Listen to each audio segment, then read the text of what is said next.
ရောနှိုးစော်တန်လေးပေးမှာလူနဲ့ပြမတတဝအပေါင်းကောင်းမှုတူစွာအကြောင်းပြုစေတနာနှိုးစော်ဒီတစ်ချက်လေးပါနှိုးစော်တန်လေးပေးမှာကြားရတဲ့စိတ်ကိုယ်မှာနှလုံးစိတ်ဝဲအေးချမ်းကြစေမှာ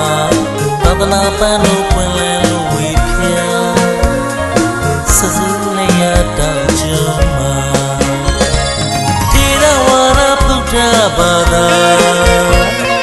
ဒါနသီလပြုကြဘာဝနာဒါနသီလပြုကြဘာဝနာတိရဝရဗုဒ္ဓဘာသာမြတ်ဗုဒ္ဓအမှုတော်တန်ခါတော်ရှင်သူများတို့ဟောကြားတည်သနာဝါများ